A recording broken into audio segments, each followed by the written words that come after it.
Till now, I showed you how to create a small program, how to start working on it. So Python programs.py file extension, how to execute everything you saw. Now I want to show you a different way of running a program. That is called as IPython notebook.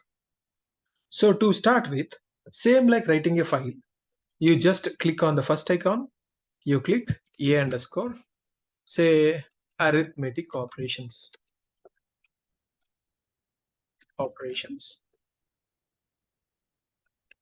Instead of .py, you write .ipynb. I repeat again, ipynb means IPython notebook. This is also called nowadays called as Jupyter notebook. Its original name is IPython notebook. That's why still the extension name is the same. See, the moment you create a .ipynb file, it will automatically showcase you in a new kind of format. Means I told you, Python can be executed in two ways, either in the terminal or in a program, right? That's why it's called as two modes, program mode and script mode and interactive mode we say. So means here also we can write number 1 is equal to say some 100, number 2 is equal to something else, and we can say number 1 plus number 2. We can do any operations, right? The variables are all defined, it will work. But if you close this session, means if you do exit, and again if you say like Python, you will never get the previous data whatever you processed. But if you want this kind of interactiveness, and also if you want persistence, that's where these Jupyter notebooks or IPython notebooks come to picture. Hope it's clear. Now let me help you understand. Here everything is called as a cell. Each cell we can execute separately or like collaboratively also we can execute, and the previous variables we can use in the next cell like that. So that's the reason. So many people, especially in the data science or like in machine learning, whenever they're working on complex procedures, they prefer to use it. So like in others, we also can do like, so comments. So there are two types of cells here, either a code block or as a markup block, markdown block. Code means the Python code. Markdown means any of the, say comments or anything about, so we write some a theory, right? That kind of comments and others, everything we can write using the markdown. So initially we have a cells, right?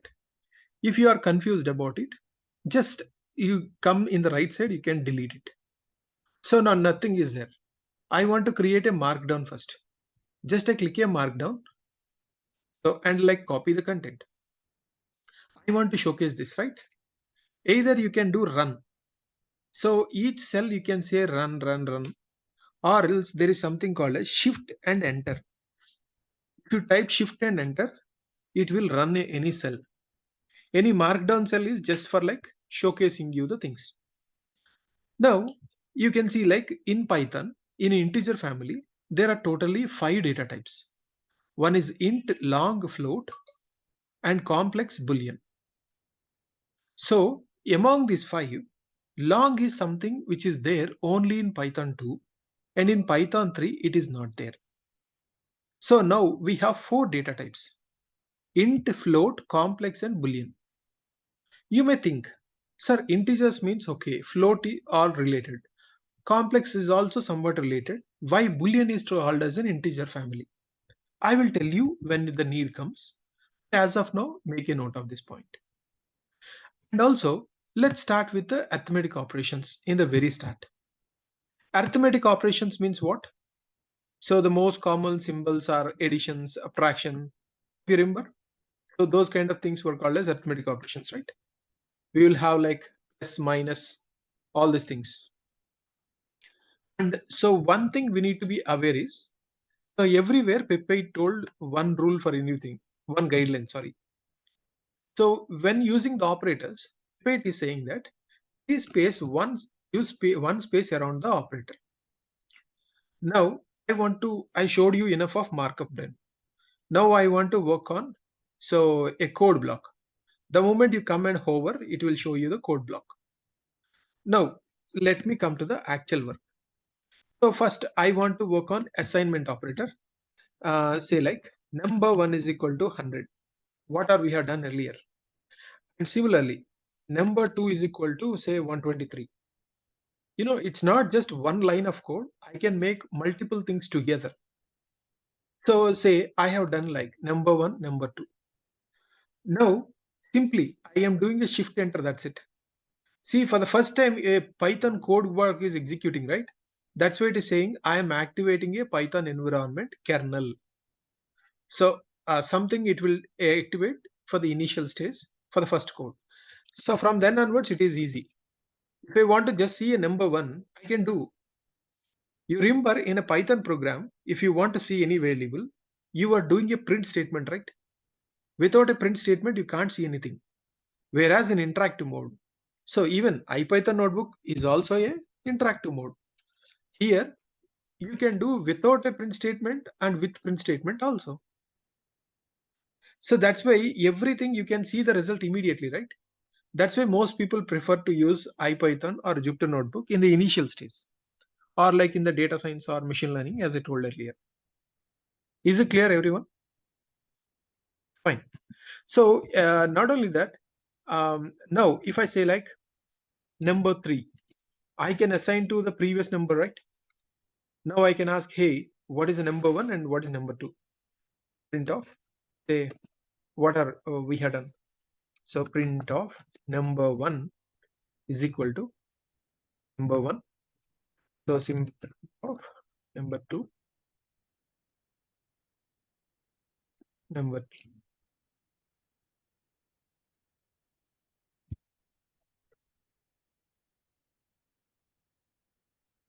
and number 3.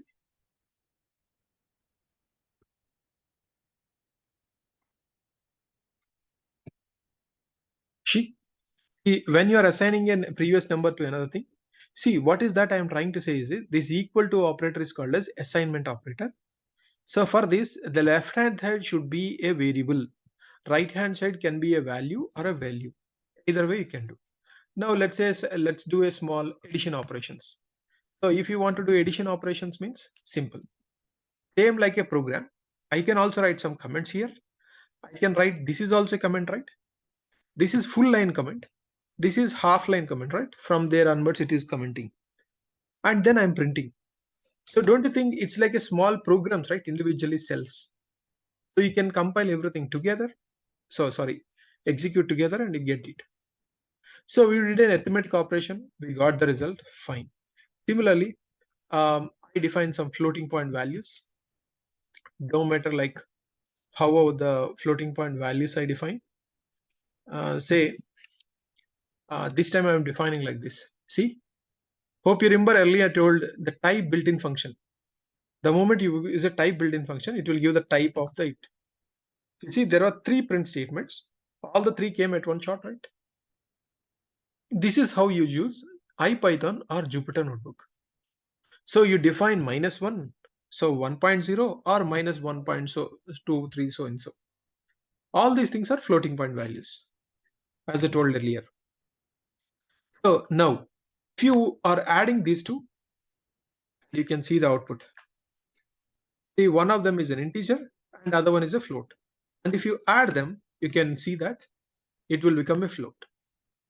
Hope you know. So there were some languages which doesn't support an integer and float addition, especially let's say Go language. It doesn't support. It's very strict enough. Whereas Python is bit liberty we have, so it supports like int and float addition. It's working. Similarly, if you go, so there is one interesting interview question actually. So what is the largest number that can be processed in Python? So why I'm asking this question is because don't you see that you wrote a very big number? So even then, so I can write like further big number. Even big number also we can write. So I know most of your people have started your career. So or like in your graduation, you learned about C language or C++ or Java or something. So can you imagine a number which is this much big in other languages? You cannot, because every language has a limit on the largest number which can be processed. But here it jolly well executes, and it is saying it's a integer number. So Python has only two, int and float. It is treating, if there is a decimals, it is treats as a float. If there are no decimals, no matter how big the number is, it is an integer. Now the typical question is, what is the largest number that can be processed in Python? I will leave this question for your assignment, and tomorrow you do test. So what is the largest number that can be processed? In the same lines, what is the smallest number that can be processed? 0.00000, very smallest number, right? The moment you have a big numbers, so preceding that, if there is a 0.0, means like it would be that much small, right? It's not the negative, it becomes small, which is this becomes small. Of course, in Python, we can process that too. And see, it is called as a float because it has a decimal, right? And it is going with some kind of exponential notation. Means like whenever you have a large number, have you ever seen when you open a calculator, when you get a very small, large number over a period of time, so it becomes like e into to the power 8 to the power of so and so, like that. Means exponential notation is for representing a large or small numbers. So it became like that because of float. Even in this case also, you understood that it is processing even a smallest number also. Now I am leaving this question to you to answer tomorrow, like what is the smallest and what is the largest numbers. Okay.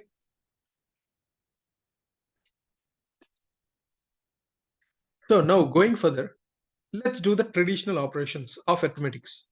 One is like addition, subtraction, multiplication, division. We know these four. So if you execute, you can see addition 123 plus 100, 223. So subtraction also perfect. So multiplication also perfect. 123 by 100, 1.23. That is also perfect, right? So these were typical arithmetic operations we have. Now going further, let me do the same thing with one more set of things. Say, now I will focus only on division because other operations are exactly same. So division is something which will be very interesting. So if you ask me what is the difference between Python 2 and 3, the biggest first difference is the division. So there will be something called as typecasting and others, a lot of hell. So after coming to Python, everything became easy. So now we see 10 by 2 and 10 by 5. So don't you know that like both are perfectly divisible? 10 by 2 is 5 and 10 by 5 is 2. Perfectly divisible. 10 by 3 means 3.33. So now did you understand one thing here, that whether a number is perfectly divisible or not? So whenever, though you have only integers also, the division is every time giving a floating point result. In Python 3, the same thing happens. This is what you need to learn. Division result will be floating point every time in Python 3. Okay. So, and like, let me show you a small thing. So what we have learned earlier. Hope you remember, if you do the division the same way, in our earlier schooling, we might have done the division, right? If the same 10, so 10 by 3 means you do like this only, right? 10, 3 is a 9. So dot 10, 3 is a 9. So like that only you get, right? Division means. Similarly, 3 by 3 means what? 3 is a 9, 1 is remainder. Hope you remember. This is like complete execution, right? So that is what happening. When you do a division, it is a true result. That's why you got 3.333 like that. But there is other point also. So if you do like this, if you just want to this quotient, also we have an operator. If we just want the remainder, for that also we have an operator. That's the beauty of Python. So here, let me take the example here. If you just want the division or this, so we have three operators. Let me show you. Oh, sorry. Okay, see here. Now, when you do a division, right? When you do typical division, you got the exact result 3.333. But instead of a division, there is one more thing called as floor division, two slashes. So, and there is one more thing called as remainder, which is modulo operation. Observe carefully, you will understand. So, if you just want the quotient, use floor division, which is a two slashes. If you just want remainder, use a percentile, which is a modulo operator. And if you want both of them, use a built-in function called as div mod. Hope you remember in the last class I showed you. There were totally 64 built-in functions. Slowly you will learn one after the other whenever the purpose is there. Hope it's clear till now? Or else let me give you with one more example. Let's say I have division like say perfectly divisible, say 10 by 2. 10 by 2 means you do like this only, right? So 10 and 2 here, 2 5s are 10, remainder is 0. Perfectly divisible. So whenever something is perfectly divisible, the remainder is 0. In other case, remainder will be some value, right? But you did some operation, you got the result. Let me show the same thing, whatever we had done till now. So if you want, we can try. If I do percentile, sorry, one division, it will be perfectly division, right? If I do like one division, let me do. Now, if I execute, did you notice? When I did a single division, that is every time floating point value only. Whereas this floor division and remainder will every time give integers. And floor division, sorry, ordinary division will give the true result. Whereas these will give 5 and 0. Because it is perfectly divisible, the remainder is 0. I need not tell more than this because like you learned a lot, right? In terms of math.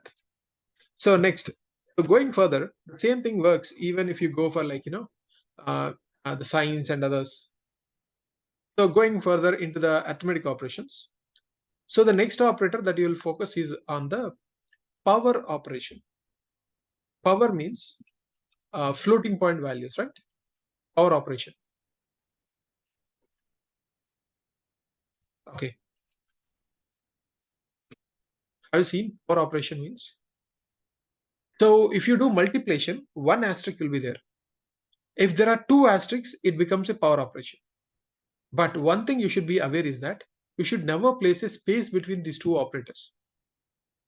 If you place a space, it will think like two multiplication operators and it is like a syntax error. So that's why you should not place any space. So the same thing works if you go for any other values also. So a typical power operations. Say 64 to the power of 1 by 2 means it's a square root. 64 to the power of 1 by 2.0 or like 64 to the power of 0.5. What are the operations you do? You get the corresponding answers. Now you understood the gist of power operation. So now one specific thing will be very interesting for you. There is something called as why I'm placing this new braces extra. Let me show you why I placed that braces. What is their importance? There is something called as operator precedence. Operator precedence means what? This is something new that you are learning? No. Hope you remember what you have learned in your schooling. Have you remembered something called as board mass? So hope you remember.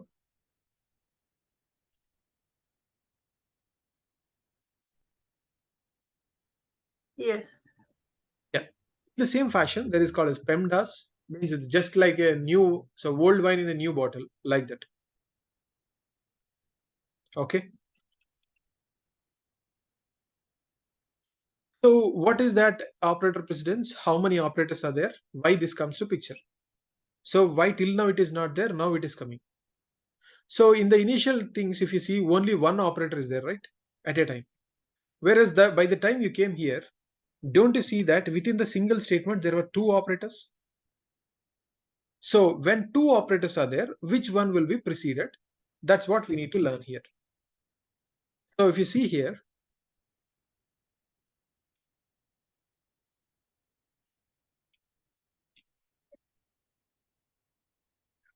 so let me take the example of these things. Okay. Okay. See in this example, operator precedence, right? So I'm just showing three things here. See here, 64 to the power of 1 by 2. 64 into 1, so to the power of 1, and the braces to the power of 1 by 2, and like this. So don't you see there are three values? Just the syntax, how it changes, will make it very different. I will tell you one after the other. In the first case, you didn't place any brace. So when two operators are there, multiplication is also there, power operation is there, and division is there. So actually what you expect? First 1 by 2 should happen. Then it should be doing a power operation, right? That's what our expectation. But what it actually happens when two operators were given, so there is one rule called as PEMDAS. I will tell you shortly about that. Based upon that, first power operator will be having more priority. So that's why power operation happens. And 64 to the power of 1 means what? 64 only. And divided by 2 means 32. That's why you got it. Means what is happening is exactly like this. If braces are used for like understanding, or if you want in a particular way, you can use braces. If you are confused about this operator precedence, etc. And that is the reason earlier I placed this brace around this 1 by 2. If I place any time brace, whatever the content is in the brace, that will get executed first, followed by anything else. Hope it's clear.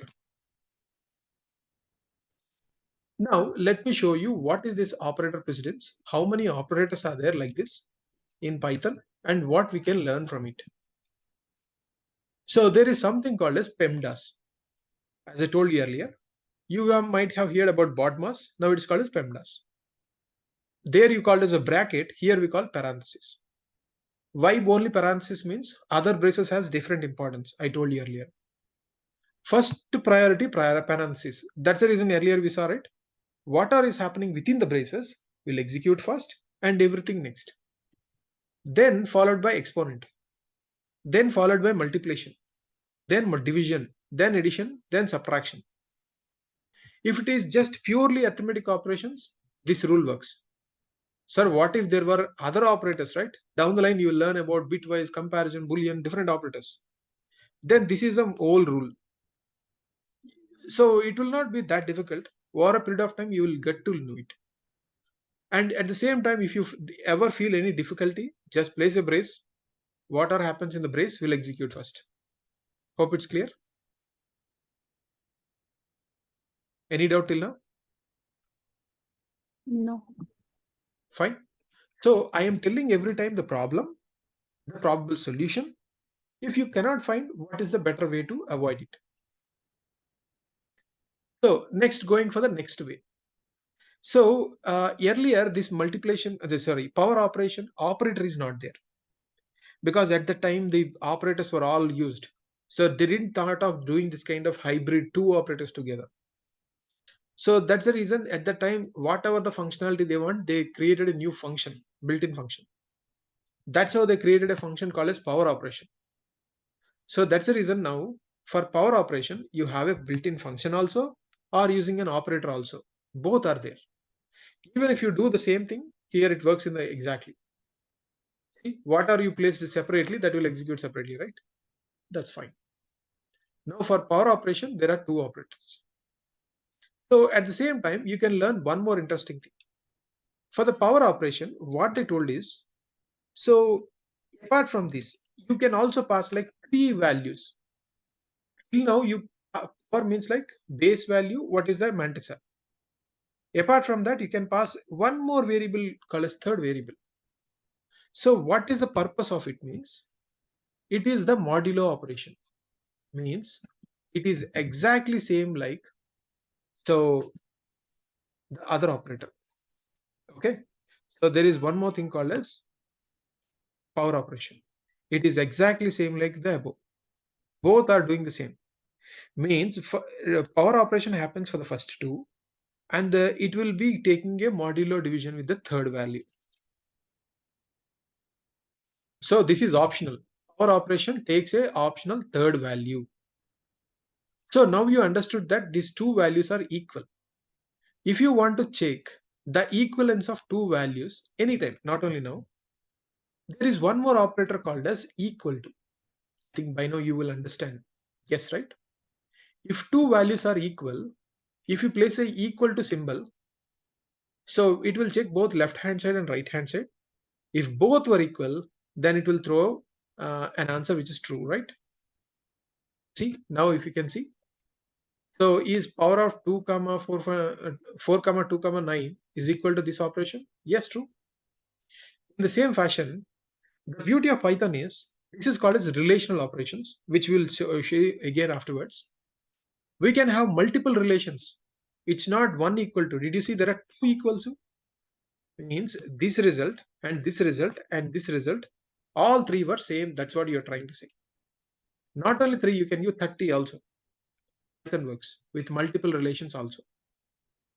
And the last point in these arithmetic operations, before moving to the compound operations, is about the exponential notation. Hope you remember the top I told you, whenever you are pressing a large number, so and a small number, that's where I told. When you have a very big number or very small number, if it is a floating point value, as it cannot represent this much big number, it will represent like this. Not only this, the practical examples, let's say, what is the speed of light?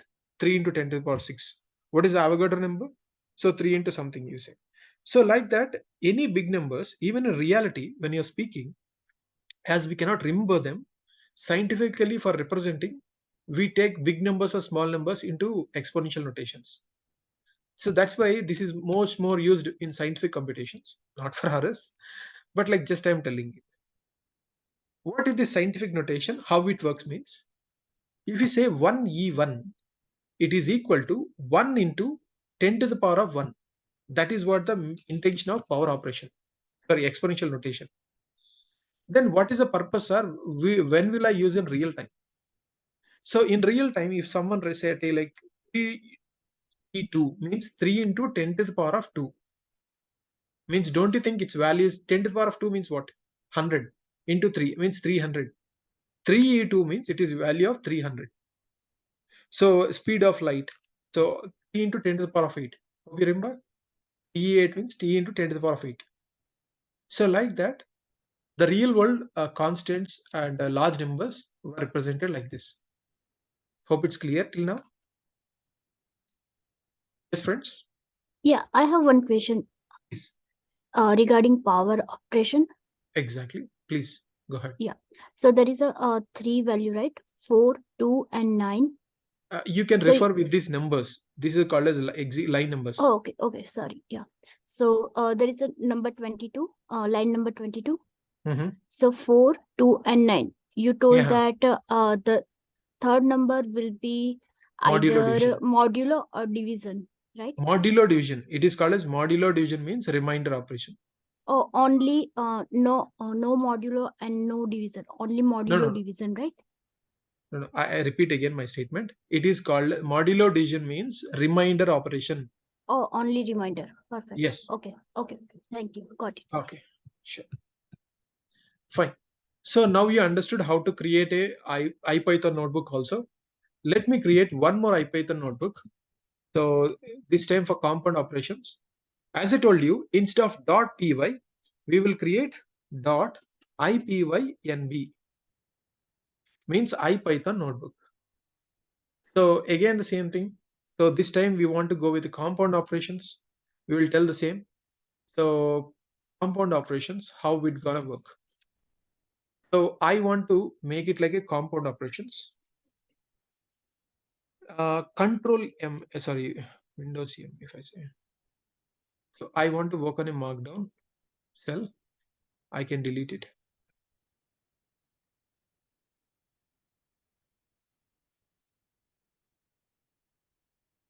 So if you write like 2 hashes before it, it means like it's a bigger number. That's it, just to say. So now we want to write a code block in compound operations. So what is a compound operation? How it works? So if I say number is equal to 100 plus 324, and after that, like if I say, hey, what is a number? Okay, I need not write even a print statement. Now I can do directly.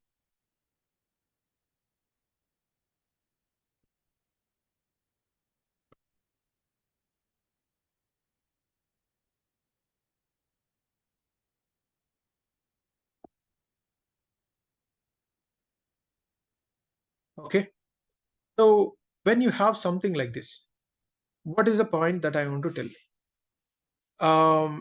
I want to tell that, hey, let's say if I print this number, I will get definitely the same number. Okay, you see, you will get your number.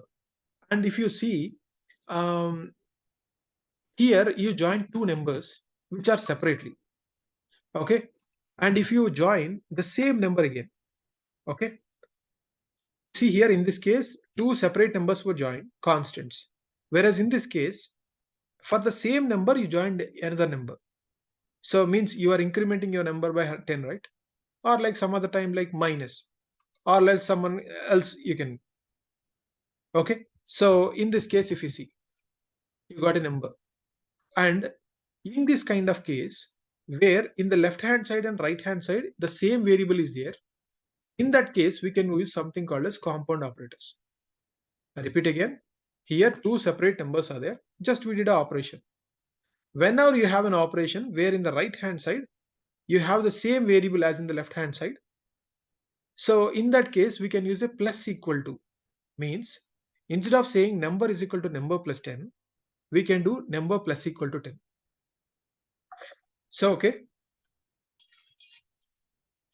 if you do execute, you get the answer.